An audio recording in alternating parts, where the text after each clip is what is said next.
오늘도 하나님께서 여러분 각 가정에 주님을 또 예배할 때 함께 하시고 오늘의 삶 가운데 주님이 여러분 손을 붙잡아 주시고 승리할 줄로 믿습니다. 내가 진실로 진실로 너희에게 이르노니 너희가 이 하늘의 미랄이 땅에 떨어져 죽지 아니하면 그대로 있고 죽으면 많은 열매를 맺겠다. 요한복음 12장 24절 말씀은 이 성경의 가장 중심적인 핵심 진리를 우리에게 설명하고 있습니다. 여기서 하늘의 미랄은 물론 예수님을 가리키죠. 그 미랄 하나가 농부의 손에서 땅에 뿌려진 것처럼 하나님의 손에서로부터 이 땅에 가장 낮은 곳에 뿌려진 예수님은 십자가에 자신의 모든 자신의 생명을 우리에게 바침으로써 많은 열매를 우리 주님이 거두셨습니다. 예수 그리스도의 죽음으로 크고 놀라운 일을 우리 주님이 행하셨는데 오늘 이 하늘의 교훈을 세 가지만 우리 잠시 생각해 보려고 합니다. 첫째는 하늘이 중요합니다. 우리는 미랄과 같아요. 작은 미랄과 같이 보잘것없는 존재입니다. 미랄 하나가 그렇게 대단한 게 아니에요. 그러나 또한 과소평가해서는 안 돼요. 왜냐하면 그 안에 놀라운 잠재력이 존재하고 있기 때문인 것입니다. 고려 말의 학자인 문익점을 여러분 알 것입니다. 먼 나라 사신으로 갔다가 모카시에 관심을 가지게 됐어요. 그래서 어떻게 하면 저거를 가져가서 정말로 추위에 떨고 있는 우리 백성을 잘 입히게 할까? 그러다가 이 붓에다가 모카시아를 한 3알 가져왔다 그래요. 그런데 하나는 싹이 나지 않고 죽었고 또 하나는 싹이 났지만은 금방 말라 죽었어요. 그런데 하나가 그것이 결국에는 싹을 낳고 결국에는 자라서 열매를 맺고 거기서 씨를 받아다가 온 나라에 그를 퍼뜨렸습니다. 그래서 옛날에는 추워 떨던 백성들이 무명으로 된 옷을 입고 행복하게 지낼 수 있게 됐어요. 근데 만일 그 모카시아 그 하나가 뭐 이렇게 대단하겠느냐, 그 하나 가져가서 뭘 하겠느냐, 그런 의식을 가졌다면 아마 그 모카시는 우리 백성을 그렇게 따뜻하게 하는 그런 역할을 하지 못했을 것입니다. 예수님은 마태복음 31장 31절 32절에서 천국을 겨자씨에 비유합니다. 천국은 마치 사람이 자기 밭에 갖다 심은 겨자씨 하나를 같으니 이는 모든 씨보다 작은 것이로되 자란 후에는 풀보다 커서 나무가 되어 공중의 새들이 와서 그 가지에 깃들이니라 그랬어요. 겨자씨가 얼마나 작습니까? 눈에 보일 듯 말 듯하고 콧숨으로도 날아갈 정도가 이 겨자씨라 그래요. 그런데 이게 땅에 심겨지면은 이게 큰 나무가 되고 공중의 새가 거기에 깃들 만큼 대단해지는 거예요. 우리 주님은 천국의 미약한 겨자씨처럼 작은 데서 이 천국이 시작된다는 것을 알려주고 있습니다. 사실은 이 땅에 오신 예수님도 보잘것없는 겨자씨 같았어요. 그분에게서 무슨 아름다움을 발견할 수도 없고 그분에게서 무슨 학벌이나 세상적 지위나 무슨 큰 재산을 발견할 수가 없어요. 그런데 예수님이 이 겨자씨 같이 작은 자였는데 이것이 우람한 나무가 돼갖고 온 세상을 덮고 온 인류를 구원의 길로 인도하게 된 것입니다. 우리 주님은 하늘나라 건설을 무슨 막강한 군대를 동원해가지고 건설하지 않았어요. 세상의 재벌이나 무슨 유명한 학자들을 동원하지 않고 또 하나님의 구원은 무기가 많아서 뭐 되는 게 아니에요. 숫자가 많다고 되는 게 아니에요. 수많은 천사를 통해서 하늘나라를 확장할 수도 있었지만 그렇게 하지 않고 예수님 홀로 십자가에서 이렇게 돌아가심으로 천국의 기틀을 쌓으셨습니다. 그리고 보잘것없는 12제자를 통해서 하나님 나라를 확장하기로 작정을 하셨습니다. 그래서 겨자씨처럼 보잘것없지만은 하나님이 귀히 보는 헌신된 사람을 통해서 천국을 늘려간 것입니다. 그래서 하나님의 구원의 역사는 인간과는 달라요. 하나님의 생각과 인간의 생각이 달라요. 옛날에 발과 아세라와 싸운 자가 여러분 엘리야 아닙니까? 400명, 450명 되는 합해서 850명이나 되는 그 발과 아세라 선지자가 싸워서 혼자 하나님께 그렇게 기도를 했어요. 여호와여 내게 응답하옵소서. 이 백성이 주 여호와는 하나님이신 것과 주는 그들의 마음을 되돌이키심을 알게 하옵소서.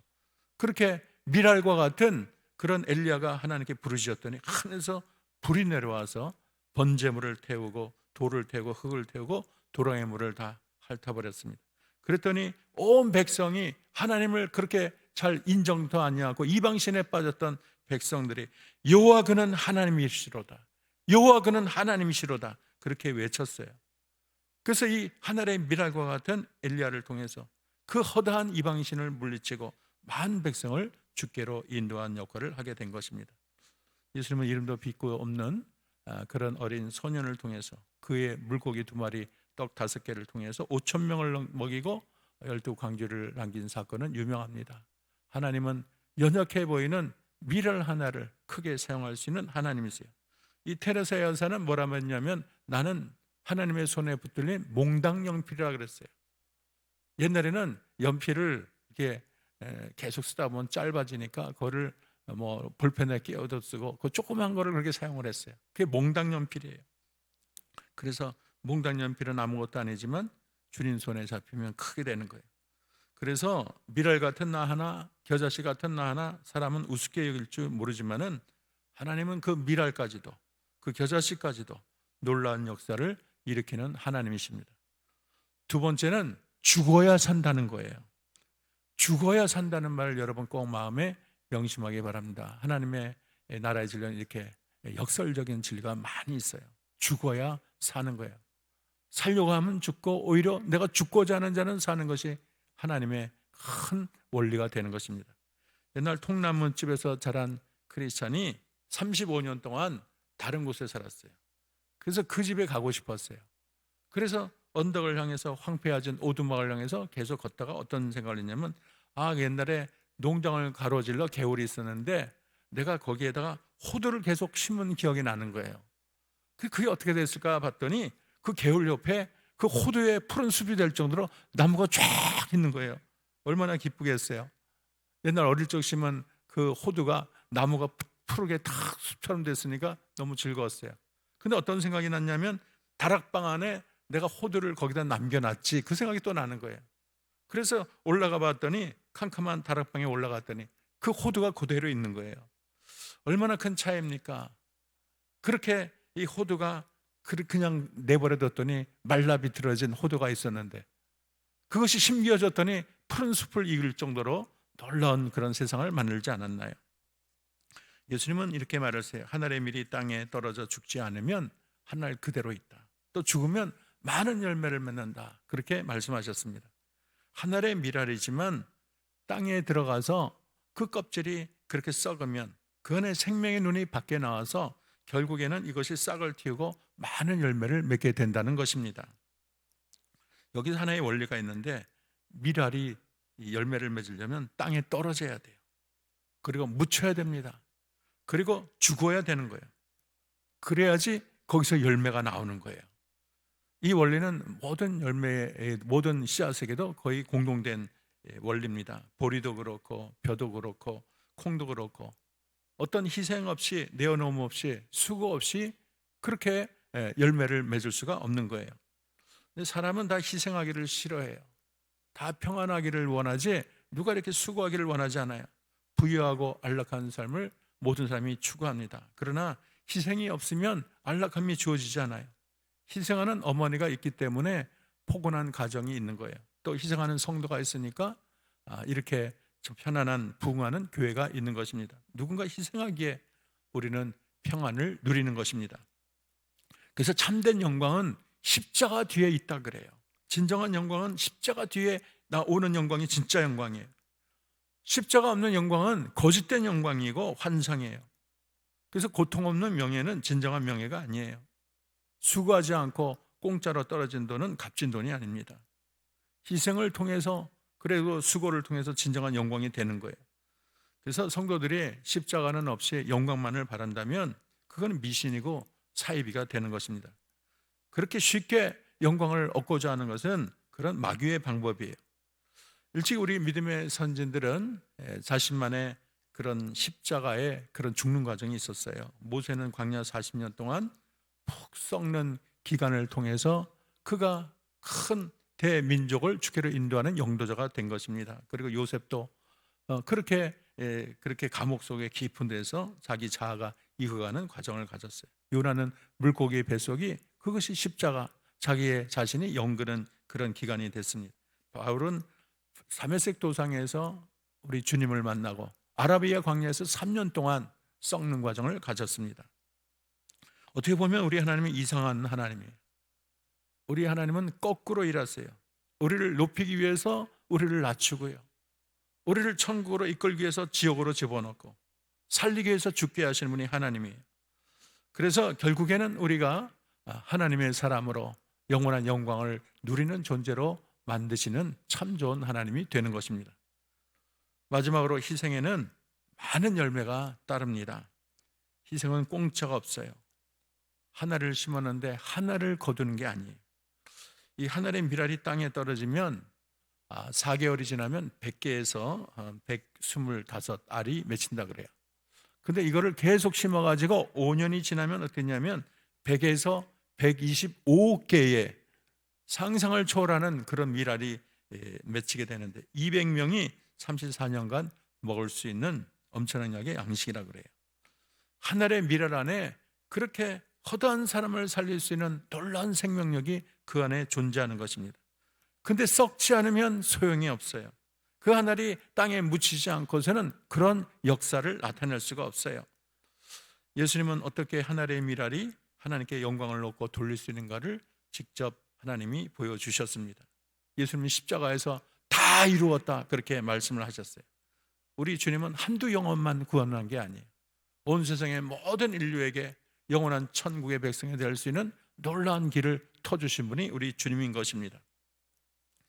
우리나라 최초의 선교사가 토마스 선교사인데 웨일즈 사람이에요. 제가 영국에 있을 때 그 웨일즈 그 교회를 가봤어요. 토마스 선교사를 파송한 그 교회가 큰 교회가 아니에요. 그렇게 조그만 교회인데도 선교사를 파송하다 보면 대단해요. 이분이 중국에서 사역하다가 아내 캐롤라인이 그 아기가 유산을 했어요. 그래서 회의를 느끼고 번민을 느꼈어요. 그런 중에 이 조선에 대한 그런 소식을 들었습니다. 그래서 한문 성경을 들고 제너럴 셔머너를 타고 대동강에 갔죠. 근데 이게 무장한 상선인데 그래 나라에서 퇴거 명령을 내렸는데도 무시하고 가다가 모르테보에 걸리고 말았어요. 그래서 조선에서 화공을 막 퍼보니까 결국에는 불타게 되었죠. 그래서 다 죽거나 다 결국에는 잡히게 되었습니다. 토마스 선교사도 잡혔어요. 그래서 결국에는 토마스 선교사는 처형당합니다. 처형당하면서도 그렇게 복음을 전하고 성경책을 전해줬어요. 이때가 1862년 9월 2일인데 이 나이가 26살밖에 안 되는 청년이었습니다.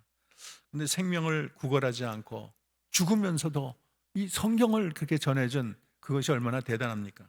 근데 참 어떻게 보면 참 헛되게 죽었다, 청춘이 너무나 일찍 꽃이 떨어졌다 생각하지만은 그 죽음이 헛되지가 않았어요. 성경을 받은 홍신길, 김염석, 김정건, 최치량이 결국에는 강서와 평양 판동교회의 창설자가 됐어요. 그 성경을 받고.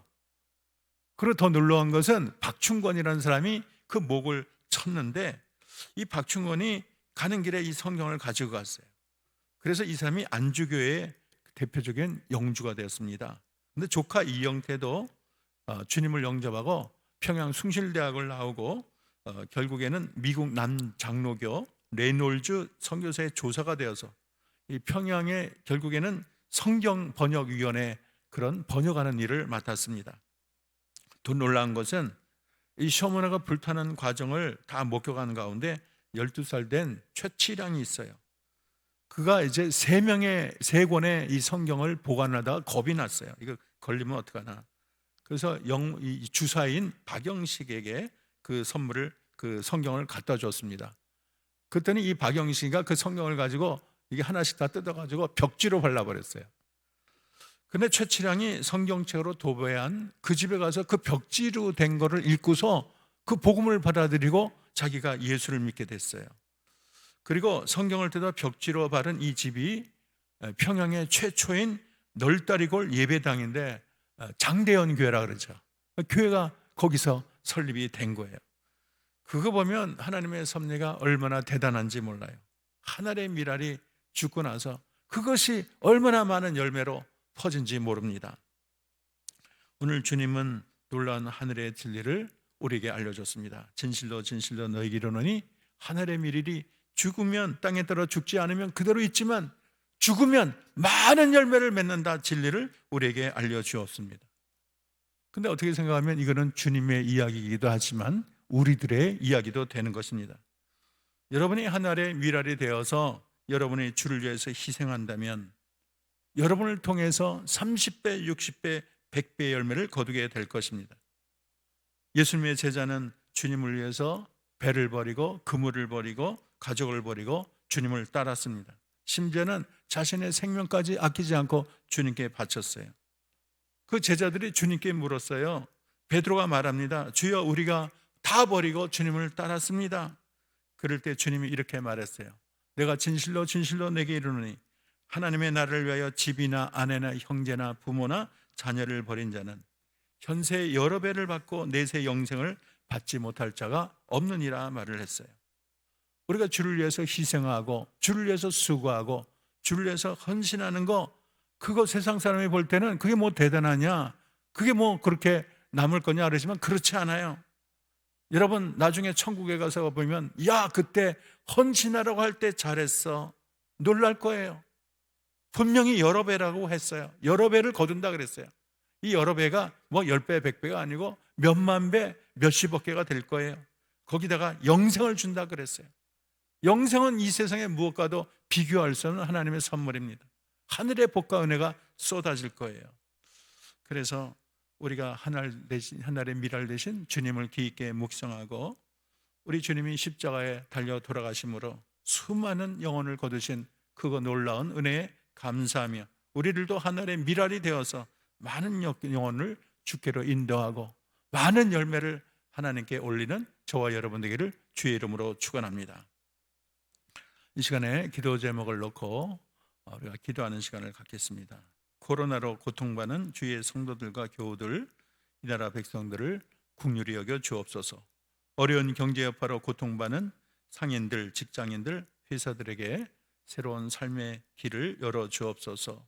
이 나라가 이 기간을 통해서 오히려 경성하고 겸손하고 또 주님을 알게 되고 주님을 섬기는 민족이 되게 하옵소서. 성도를 한 사람 한 사람을 보듬어 주시고 주님 돌봐 주옵소서.